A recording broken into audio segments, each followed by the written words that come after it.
Speaking of forces in the crypto industry. Yes. So crypto in crisis, you guys know this, as the collapse of one of its biggest players is partly to blame. Sam Bankman-Fried built FTX into a huge crypto exchange valued at $32 billion over just 3 years. Well, last week it imploded, sending aftershocks throughout the industry. He issued a mea culpa on Twitter Thursday saying, "I'm sorry, I effed up. I should have done better." On Friday morning, he resigned as CEO, announced the firm's going into bankruptcy. And now some comments he made months ago when he was considered a white knight in the industry, they have not aged well. Listen. I'm not concerned about more regulation. I think getting consumer protection in areas where there is not currently enough can be extremely helpful for a robust ecosystem. I think it's just important to do so in a way that fits the product. We should hopefully end up in a world in which, we're not the ones making financial decisions on behalf of our users. We want to offer the products that there's demand for. I'm going to be here for the long term. I have no plans to leave. That is not something that is on my horizon. And, I would not be spending a lot of my energy looking at succession planning that was not going to come into effect here. Here with us now, someone he actually spoke to, New York Times crypto reporter David Yaffe-Bellany. He's interviewed Sam Bankman-Fried. And it's a hard interview to get. And he told you it could have been worse. When I read your piece, first of all, congrats on getting the interview. When I read your piece, I thought two things. I thought hubris, and it reminded me of move fast and break things. What do you think? I mean, it was an interesting window into his state of mind during this incredible crisis that's, hurt hundreds of thousands of people, that's destabilized the industry, that's cost him his reputation and his fortune practically overnight. I mean, he sounded remarkably relaxed to me. I was kind of shocked by his tone at certain points. At the end of the interview, he was joking about these cryptic tweets that he was posting, talking about the video games that he was playing. I mean, he was certainly repentant and at times seemed almost kind of agonized by what had happened, but the overall tone was really kind of peculiar. He didn't sound like somebody whose life had just been ruined. If the catch line for this show is bringing the world home. Why are people, if people are sitting in New York, if they're sitting in Iowa, if they're sitting in Minnesota, or Louisiana, or Alabama, or why should they care about what this young kid is doing or has done? So this guy was kind of a self-styled crypto diplomat.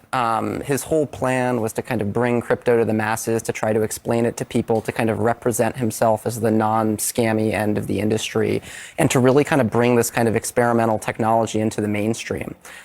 He testified in Congress. He was a growing force in Democratic circles, a huge donor to Joe Biden and to other politicians over the years, and also someone who is kind of trying to style himself as a major philanthropist. And so his fall, ripples kind of far outside the crypto world. Just one more thing I want to ask you. I was speaking with people who are in the finance industry, right, and know about these things, and they still don't understand, what's crypto themselves, and they work in the industry.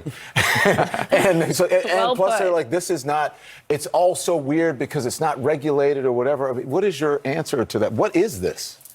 I mean, that's the $10,000 question. I think crypto is really poorly explained by the people who work in it. It is genuinely very complicated to understand, and I think the industry is still sort of grasping for a real kind of practical application beyond the sort of casino-style gambling that Sam's company sort of offered to the masses. And I think that's why regular people have trouble grasping it, because really the industry has not articulated what the technology does particularly clearly. But we've also heard from crypto experts that the warning signs were there. Like, yes, it is difficult to understand. Maybe it does need to be more regulated than it is. But people say, we could see this coming. But I was just so fascinated because you're someone who spoke with him when very few people have spoken with him. He has said very little publicly, and he just doesn't seem to have had any regrets about this.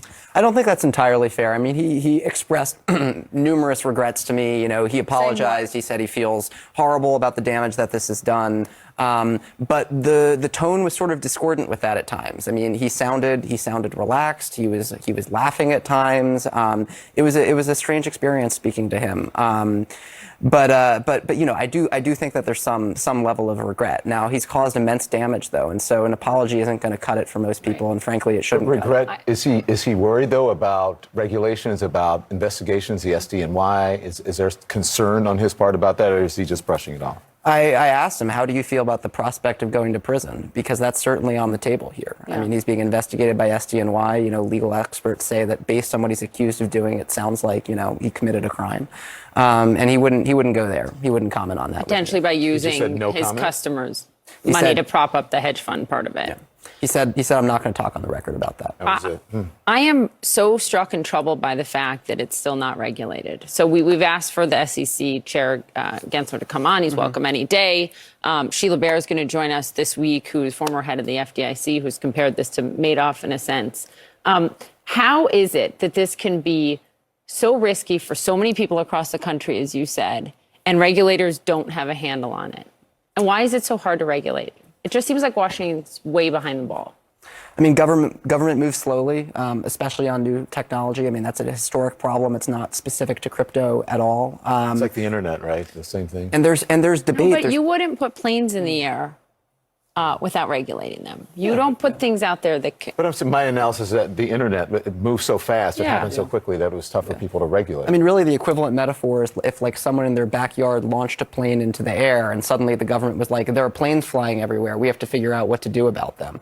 And so there's a struggle in Washington now between different factions that disagree over how this I just industry think a lot of should be people regulated. wouldn't get on that plane. A lot of people are on this plane. But the lot of similar people are on thing did happen with drones, right? And they had to figure yeah. out how do we deal with these drones that are. Do you feel like he has a strategy for how to handle this? I really don't think so. I mean, last week he was scrambling to line up new financing before the bankruptcy filing to kind of prop up his company and kind of keep it alive. And he tweeted yesterday that he's still trying to do that, even though he's no longer chief executive. He's facing all these investigations. He's been kind of widely maligned, you know, by his own employees, by executives he used to work with. So I don't know. I think that there's maybe a little bit of kind of magical thinking going on there if he thinks that he can turn this around. But you know, he's got good white collar lawyers, you know, working for him now, and I'm sure he's getting, you know, good advice from somebody. That's who always gets paid in these things. Maybe this will be the thing lawyers. that gets them to pay attention to regulate. Yeah, it does. Thank you. Your reporting was so good. Thanks so we much. appreciate you being on very much.